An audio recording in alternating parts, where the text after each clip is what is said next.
What's up, everybody? Welcome to another episode of the Trust Your Board podcast. Steve and Will here with some more start-sit questions for everyone today. Will, how you doing, man?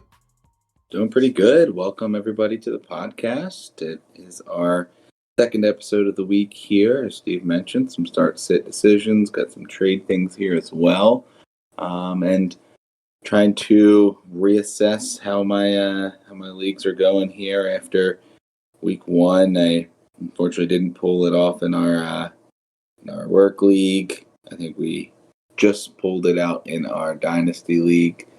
So I think I'm 3-2, not counting our charity leagues here, and leagues that I actually know people in. Yeah, I don't even know my total record. I never really tallied them all up. I got a feeling I went like 50%, half wins, half losses. I think that sounds about right. Sounds about right. The problem was that the losses were like pretty devastating losses. Like devastating, not in like I lost a close game. Devastating as in it doesn't look good for this season. That's the thing. You have major injuries that affect you as well. Yeah, I was talking to you earlier about my dynasty league. That I've gone back to back in, and I've kind of like patched the running back position, and that's finally falling apart. And now Michael Thomas is my key guy, and now he is slated to be missing a couple weeks. So is that official? Last I heard, he was questionable for Monday night. Nah, some news came out and said that the ankle sprain's worse than expected, or worse than they thought, and he's expected to miss multiple weeks. It hasn't been like confirmed, but that's the latest report. That's crazy. I don't think I have any Michael Thomas shares at all across X amount of leagues. So it's always crazy to hear that major injury hits and it doesn't, necessarily affect you too much. Yeah, pretty wild. But what can you do, I do have one interesting thing before we get into the start sits here. So a friend just invited me into a dynasty league that he mentioned. It basically set up as a league with crazy rules designed to piss everyone off. So I haven't ran it by you yet. I'll get your kind of live reaction to some of these rules. But it sounds like it's going to be pretty interesting. I don't know that I have got the capacity for another league, but just the concept is pretty interesting. So yeah, let's hear it. Rule number one: collusion is encouraged. So that starts it off right there. Fair. Rule number two, with an asterisk because it'll make more sense when you hear the last rule.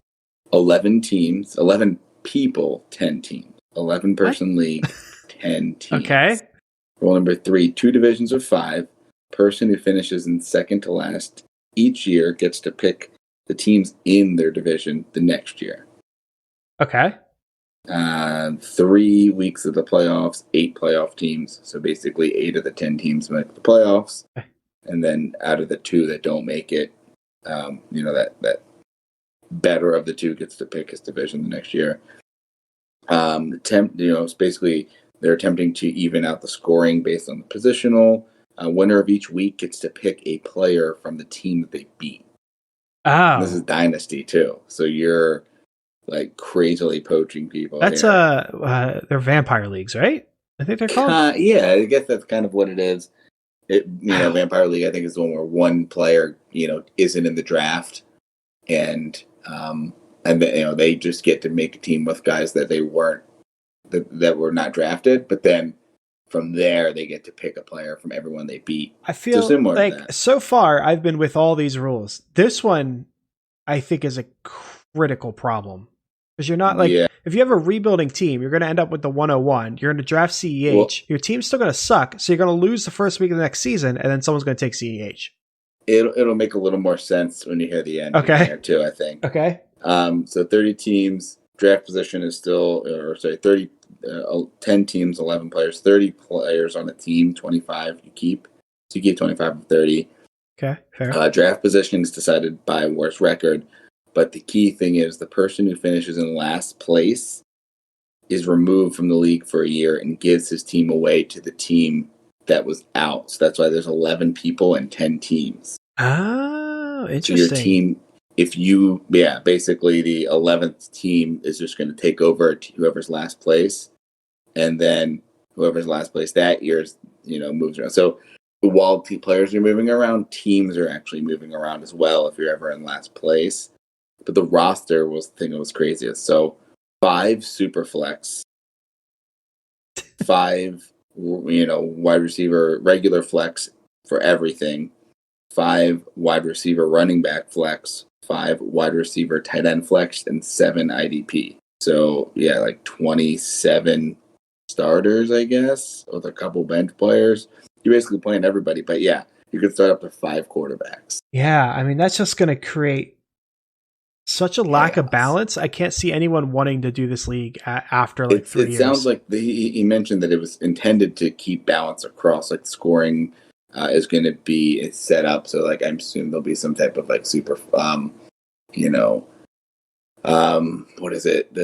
Or tight end premium type thing. Yeah. To try to create balance. But that would also mean that most of the time quarterbacks are being plucked from other teams as opposed to your best player. Yeah, true. Interesting. Okay. So, yeah, I thought it was really interesting. I don't know that I have the capacity to get in another league, and I don't know how I feel about that type of setup, but I thought that's pretty interesting. I literally got this message maybe 15 minutes ago. Yeah, that's different for sure. Yeah.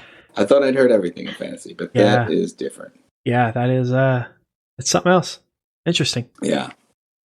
But back to regular fantasy, not fantasy of fantasy. Yeah, we'll jump into some start sits. You ready? Yeah, let's do it. Yeah, so starting with the quarterback position, Will, would you rather start Big Ben versus the Broncos or Deshaun Watson versus the Ravens? I think I still lean Watson on talent. I know Big Ben looked decent. He had some really good plays. He had some bonehead plays, so maybe he's just getting the rest off. Broncos looked okay. It was a pretty low scoring game. Somehow, for some reason, Tannehill threw the ball over 40 times, which usually is not the game plan. So it could be that that's kind of what gets forced. But I still lean Watson with the game script being in the passing game's favor, especially, just the way that Lamar plays. I understand the Ravens defense is incredible, but Watson is good enough that while, they probably don't win the game, he's going to have a decent enough fantasy day. What about you? I think I'm going with Big Ben here. I'm going to swing the opposite. And a lot of it's just based on what we saw out of Watson last week. Last week. If he didn't have that rushing touchdown towards the end, he wouldn't have been that valuable. And I think the Ravens defense is going to be better than the Chiefs defense.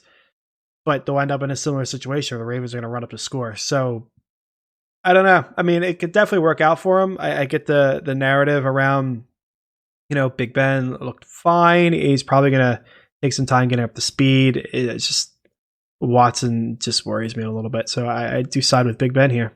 All right. Next up here, we have Josh Allen at the Dolphins or Kyler Murray at home for the Redskins or football team. Still taking some used to. Yeah. It definitely takes some getting used to. This is a tougher one because it really depends on who is Washington. Yeah. And I'm going to stick with Kyler because I don't think the Washington's any good. I think last week was just a smoke and mirrors, and that's kind of something that happens every once in a while. But if you want to go Josh Allen here against Miami, I think that's perfectly fine. I just think Kyler has a better upside. How about you? I'm right there with you. I think both of these guys are probably top 12 quarterbacks this week, and either one is fine. If you have the option to start both, I don't know if this is Dynasty or something. I don't know how you got both of them unless you drafted 2 early quarterbacks, or maybe this is some type of weird super flex decision you have. But I think they're both great. I'm going to go Kyler. I think the team played well, but and his fantasy stats are pretty good as well. But I think Washington comes back to earth a little bit, and Kyler balls out. Where I don't know that Josh Allen's going to need to do as much as he did. Maybe they try to rely on the run game a little bit more. So I wouldn't fault you for starting either one, but I'll take Kyler. Next one's quite interesting. I don't think we've ever gotten a question like this before, although you see him out there. And you're bound to get the comparisons. Who would you rather have for the rest of the season, Tom Brady or Cam Newton? So I saw this one on the docket here, and I pulled up kind of schedules. It's actually interesting. I thought that I would like the Patriots schedule more, but I think I might like Tampa's schedule. So I'll just kind of fly through both just to give you a quick heads up. Yeah, please do. Not counting the first one, we got New England in Seattle, home for Vegas, in Kansas City, home for Denver, bye. So not bad. A little bit of give and take there. Home for San Fran, at Buffalo, home for the Jets, home for Baltimore, at Houston, home for the Cardinals, at the Chargers, at the Rams, at Miami, home for Buffalo, and then week 17. But Tampa, I thought their schedule would be more difficult, but there's a couple of road bumps, but overall not that bad.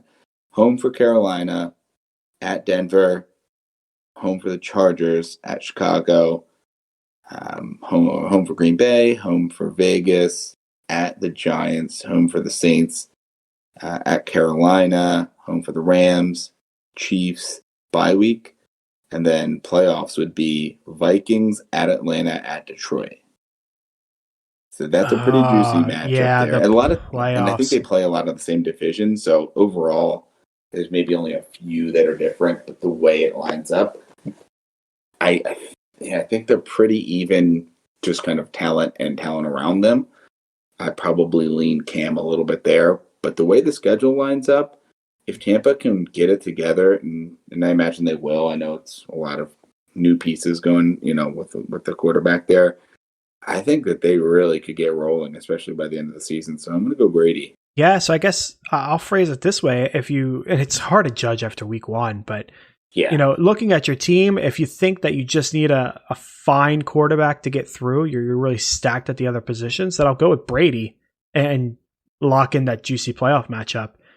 But if you're not in that position and you are going to need to rely on the quarterback a little bit, I think I am going to go with Cam, because I think Brady was a little bit worrisome. I think it is going to take him some time to adjust to Tampa, and you might have some poor weeks out of him here. And that, the playoff matchup is great, but if you don't make up to the playoffs, then it doesn't really matter, does it? So true. And depending on how big your roster is, I wouldn't mind rostering both. Oh yeah, if you could pull that off, like absolutely. You may be able to get some solid matchups, between the two of them. Yeah, definitely. All right. So next up, we have Kirk Cousins in Indy and Carson Wentz at home versus the Rams. Yeah, I really don't know how to feel about this one. Indy just gave up, you're supposed to be a pretty good defense. Just gave up 3 touchdowns at Minshew. Wentz, we all know, quite talented. Rams defense, not bad. Not great in the middle, but Wentz has no real options. So I would say if we see some health along the offensive line for Wentz, I'll go with Wentz. But if not, if everyone's still missing, I'll go with Cousins. I'd be really worried about Aaron Donald just eating Wentz alive. So I will hesitantly go with Cousins unless there's a lot of health going to the Eagles' direction. How about you? Yeah, I hate to go chalk with you, but I kind of in the same way. It's going to come down to the health of Lane Johnson, who it sounds like as of today, he himself announced that he's going to play, and Miles Sanders, which still is TBD. If they're both in, I'll go with Carson Wentz and kind of almost a must-win, early in the season still. But you don't want to go down 0-2 at home with the Rams traveling versus a game. I think that's both teams want to run the ball with the Vikings and the Colts. So I imagine maybe that game has less possessions because both teams are running the ball and just taking the air out. It's going to be a maybe a shorter game, just the way that both teams are playing. So there's obviously a lower floor for Carson with the offensive line not great, and obviously Aaron Donald, one of the best players in the league. But the upside is higher there as well. So kind of your boom or bust guy, whereas Cousins, I think they're going to run the ball a ton. He'll, get his play action plays, but I think he's more of kind of a high floor, low ceiling type guy. So kind of take what you need there. Last quarterback one, we got Tyrod versus the Chiefs or Burrow at Cleveland. Yeah, it's weird. My heart wants to say Tyrod, but my mind says Cleveland, or says Burrow against Cleveland. I do like getting, a player in that Thursday game. If it's close, I like to go with that earlier game because then I know what I got and I know what the rest of my team needs. I do think Burrow looks good, not great, but it's his first game. Cleveland's not a great team, so this game should be pretty close as well. Definitely not as good a defense as the Chargers were. I want to think that Tyrod can, do what Watson did, a lot of scrambling, a lot of garbage points. I just don't know that I could pull the trigger. Like, in theory, I could, but I don't know that I could. I think I'd probably go Burrow. Yeah, here. same. If we saw a little bit more out of Tyrod last week, I would be more interested in it, given they're going to be coming from behind, you would assume. But given what we saw, I'm really not interested. So I think Burrow could have a pretty good week. I don't know if it's going to be the breakout that everyone wants, but I think it'll be solid enough. So I'll take Burrow here, and it's more of a indictment on Tyrod and the Chargers offense than it is, a big plus sign for Burrow, personally. Yeah, I think that's a kind of waiver fodder. Who's the best guy you can pick up? All right, flipping over to running backs now. We've got a full point PPR here. We got J.K. Dobbins at the Texans or James White at the Seahawks. Oh, boy. Yeah, this is one of the tougher ones for me. I'm not entirely sure I trust either of them. And we both like Dobbins, obviously. Mm-hmm. I don't want to fall into the week one trap of he had high usage, so let's just rely on him and assume he's the guy. But he is going to be my pick here because of the upside that the offense as a whole possesses.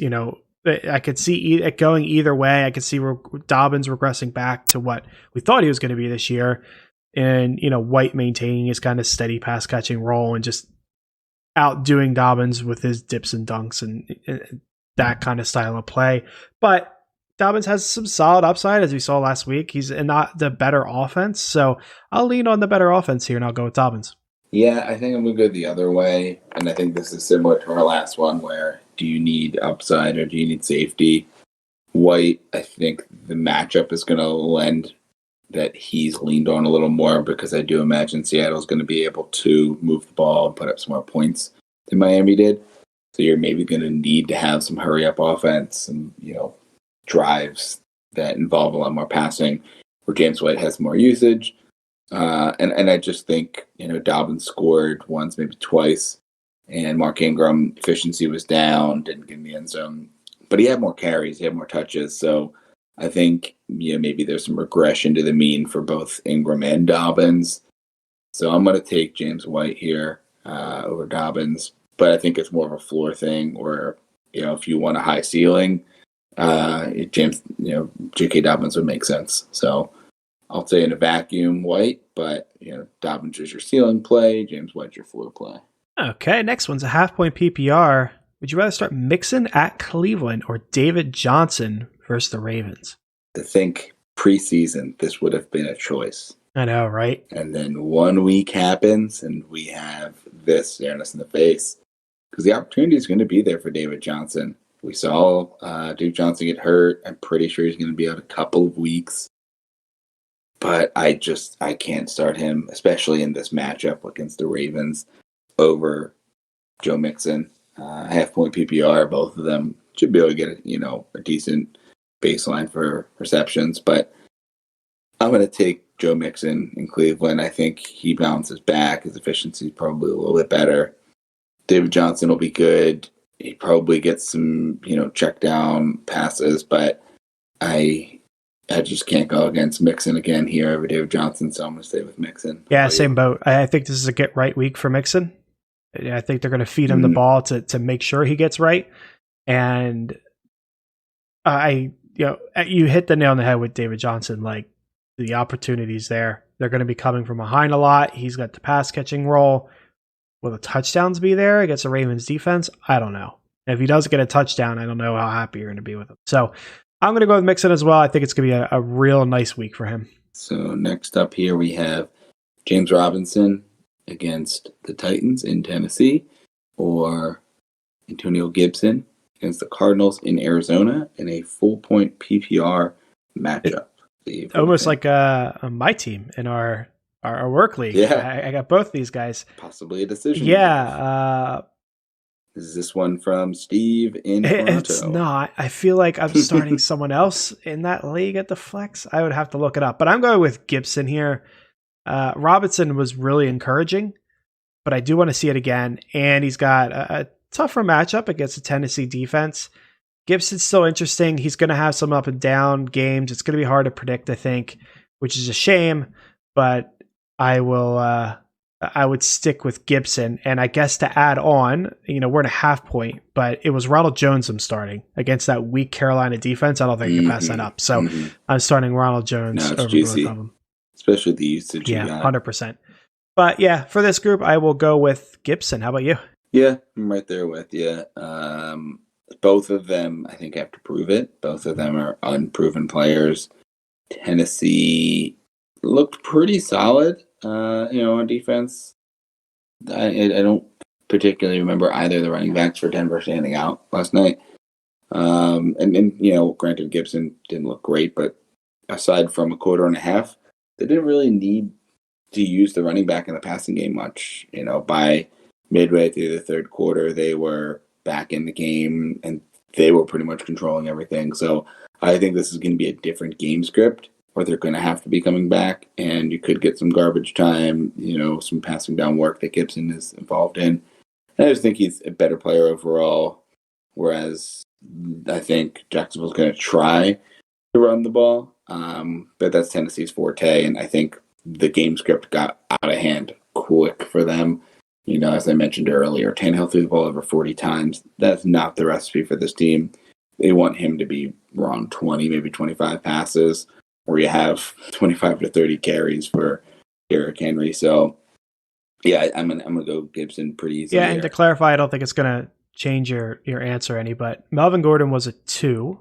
He had, I think, 78 yards and a touchdown. So it was a solid week, but he was a running back 2.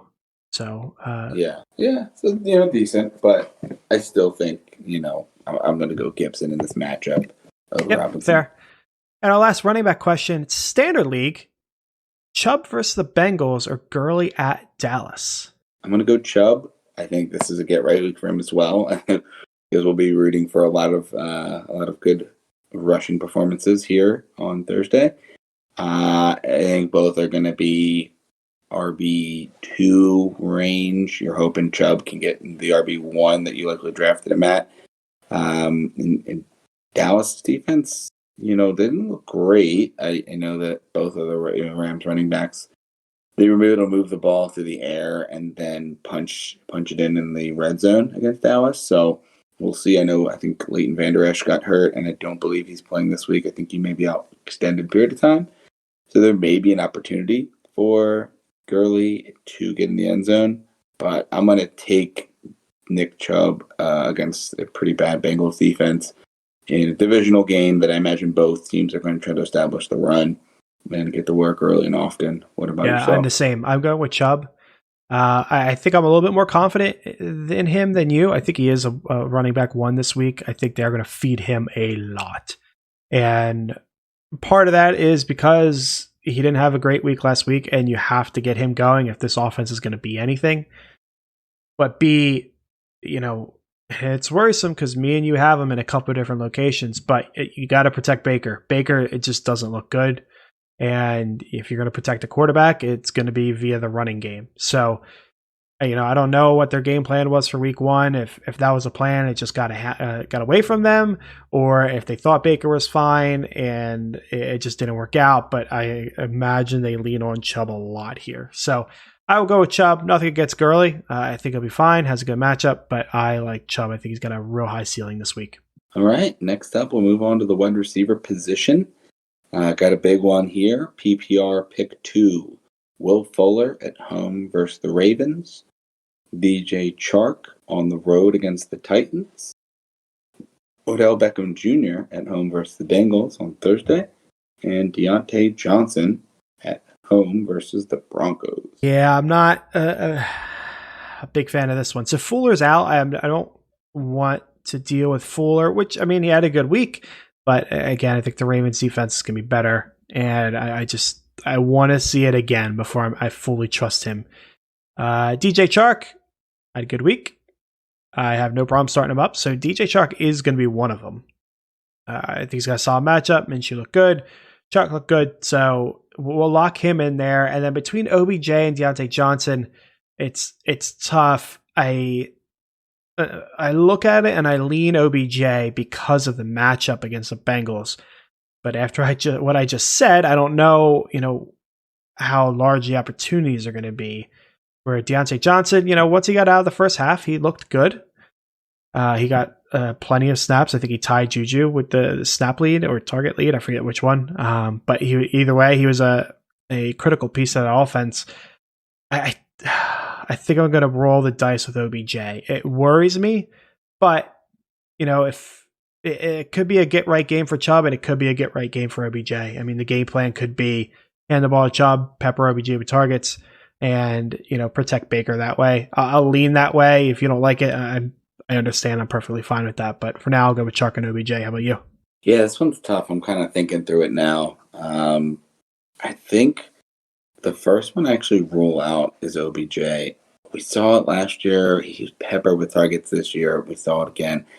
I almost at this point, I mean, obviously if you drafted him, he's probably your biggest capital that you drafted out of all of them. But until I see it, I almost need him to prove it now because there's just been a stinker in your lineup week in and week out most of last year and here already to start this year. So I almost rule him out first, even though it's got a good matchup. Because I want to see the Browns do it, and I want to see him specifically do it as well. I can see the Browns having a good game, but it being mostly a rushing game. OBJ is still not what you hope from him. I lock DJ Chark in as out of all the guys here. I think Chark is just a really good receiver, and I imagine Tennessee is going to try to play their game. It's going to be a running game for them. Maybe they, get up 14-0, but that's already probably into the second quarter because they are trying to run the ball, trying to control the clock. So I imagine that DJ Chark is, going to be the focal point of the offense as he has been. And I think he's going to be a guy that you're going to be able to start pretty confidently the rest of the year here. And then it comes down to Deontay Johnson and Fuller. Both guys, Fuller, I don't really like the matchup. Deontay, a little bit better.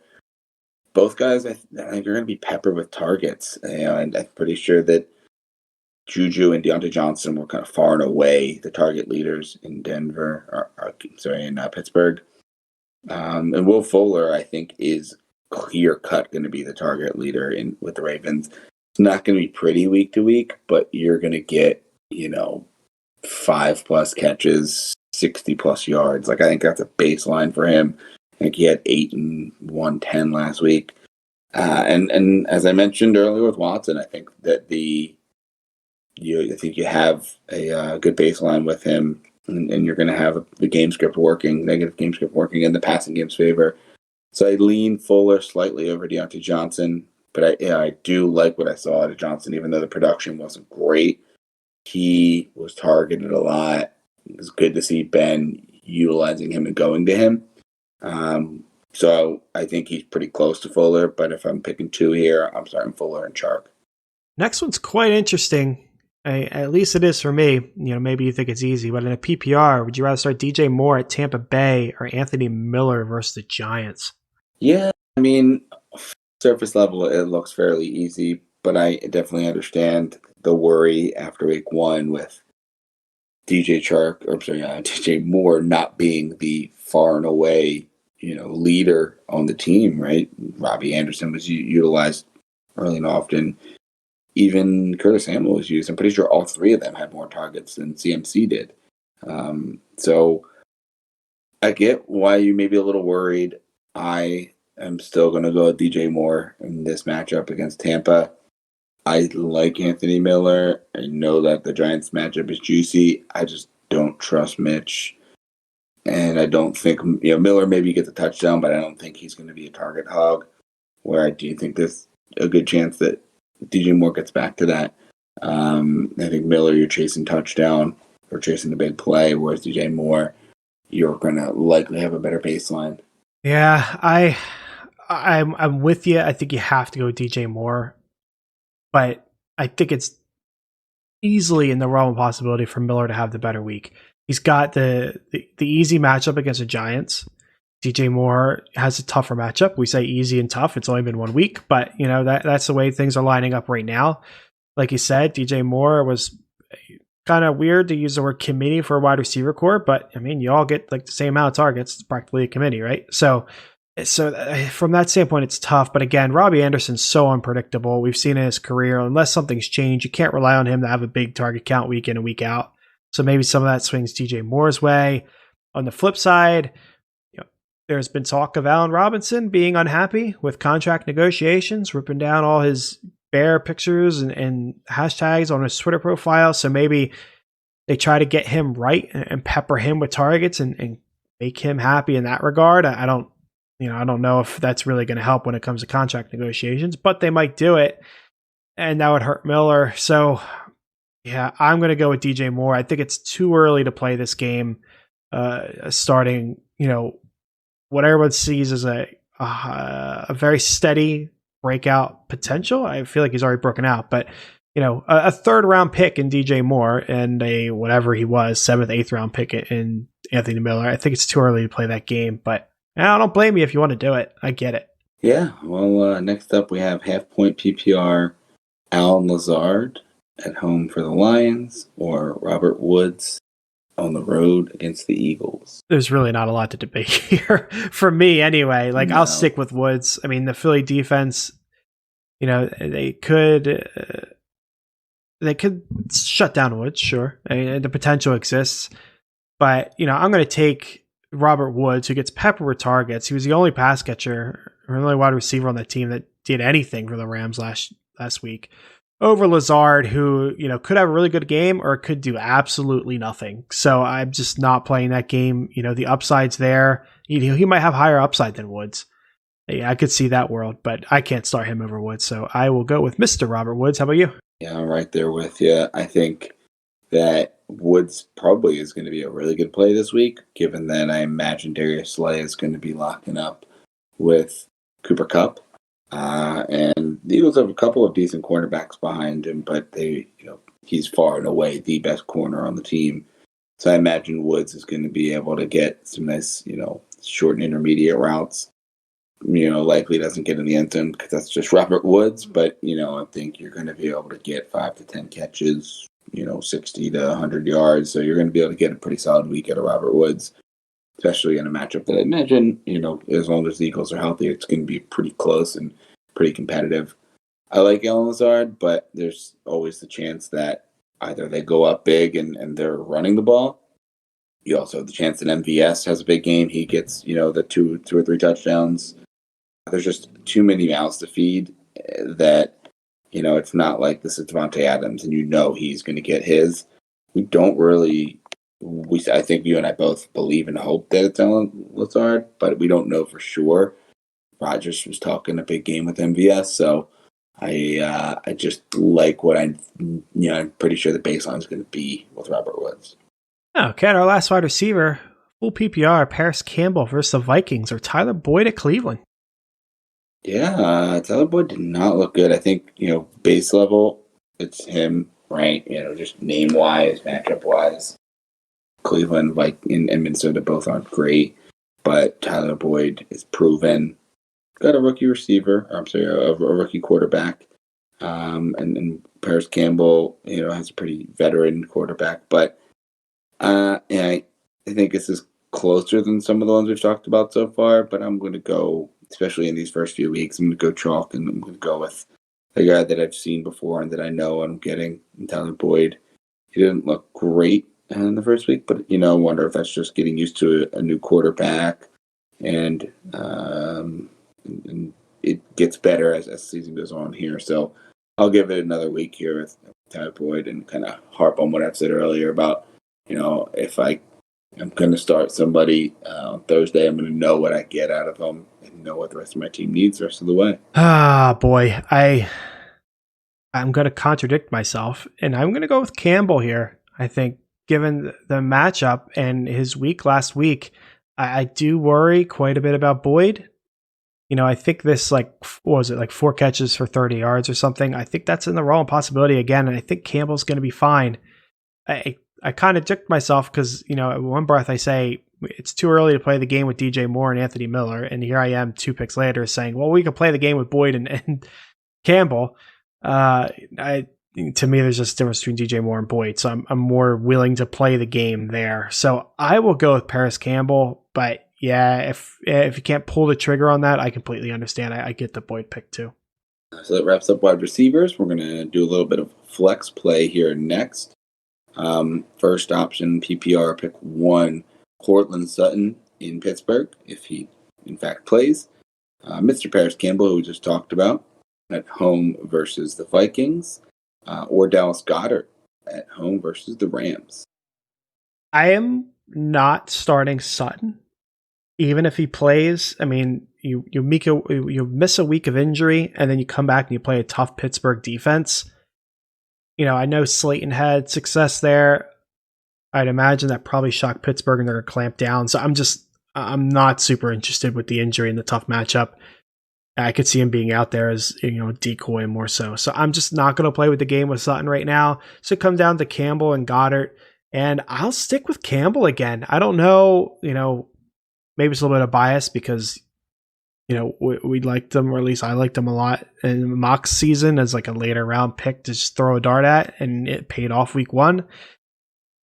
Combine that with the Vikings getting lit up by the Packers, so I stick with Campbell. Goddard, I'm sure, is going to have a fine week. It's just I really don't trust the tight end 2 kind of situation there. It feels like he could have a good week 1 week and then absolutely nothing the next because you are the tight end 2 on the team. So I'll stick with Campbell here. How about you?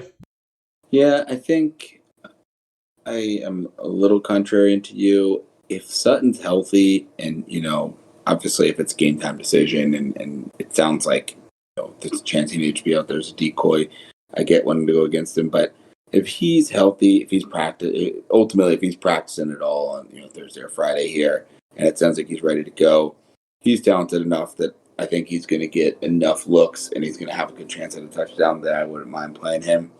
But I think I would go Goddard over Campbell.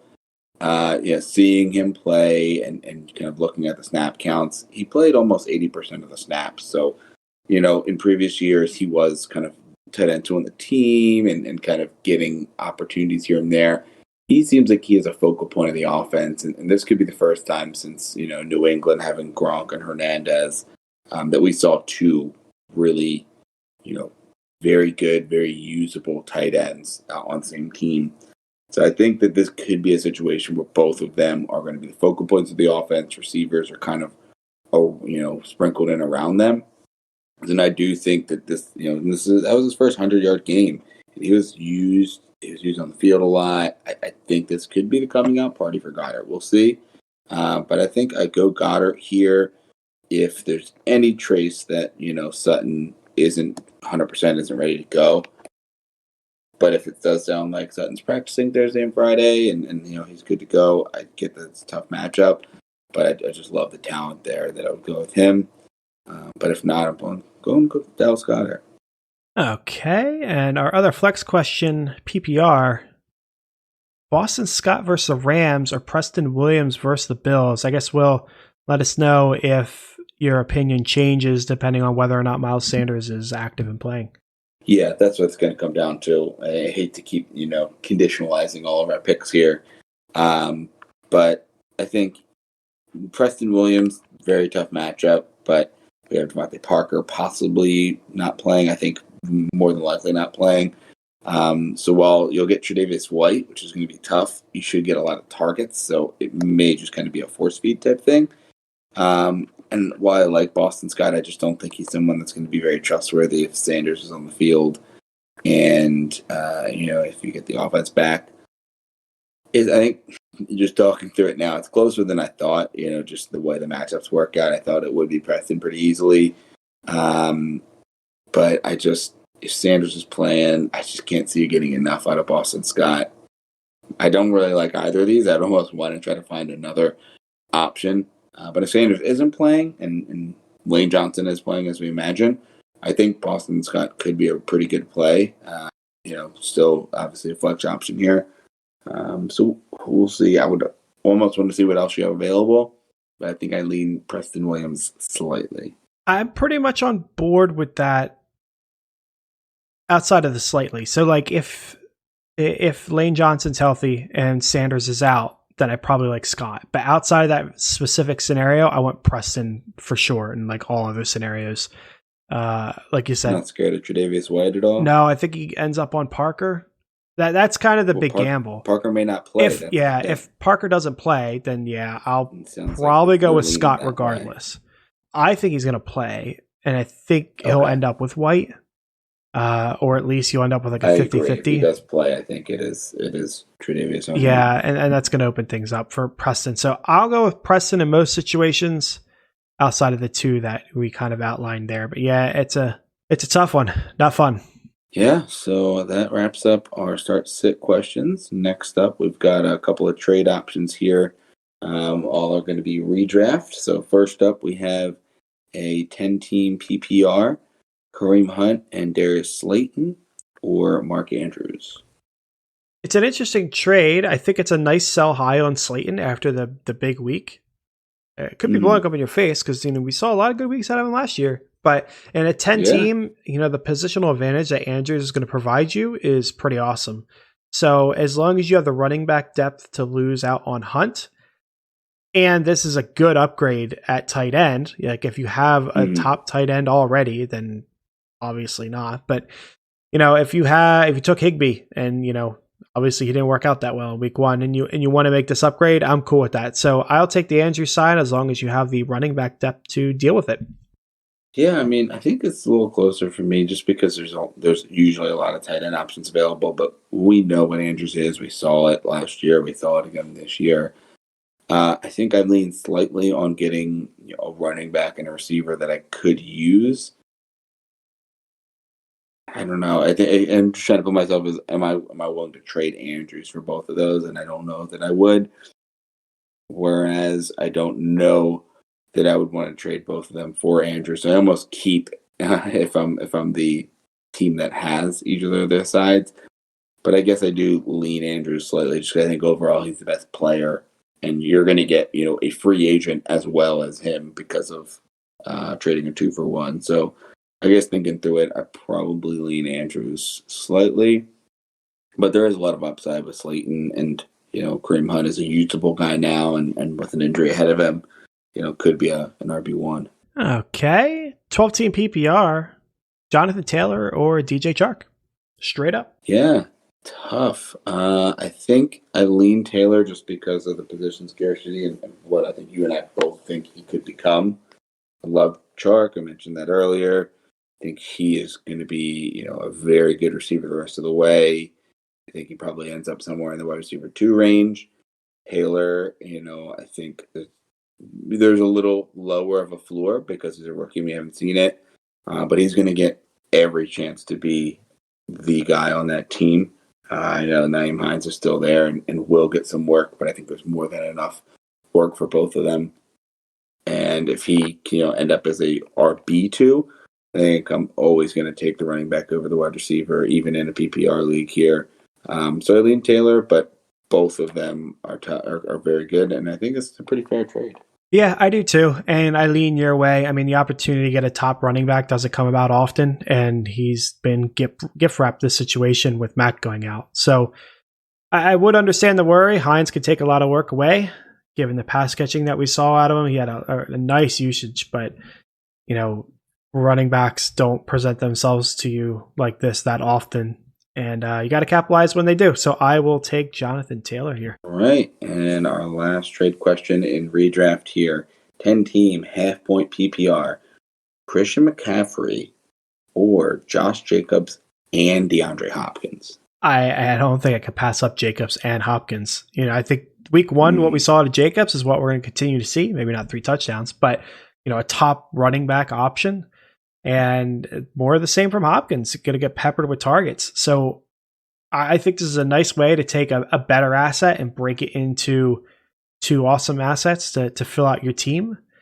On the flip side, if I'm Jacobs and Hopkins, converting them to CMC, I guess makes sense if you got a ton of depth, but I think it's just too much. I'll take the Jacobs and Hopkins side. I think something's missing on the CMC side. How about you? Yeah, I think I'm right there with you.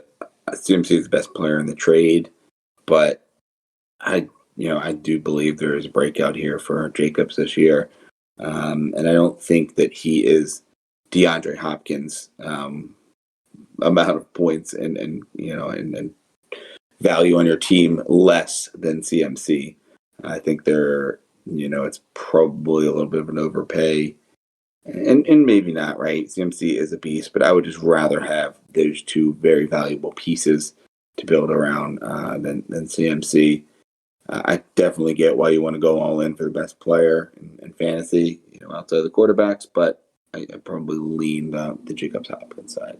Awesome. Well, that's going to wrap up the podcast here today, folks. Good luck in week 2. Always remember, trust your board.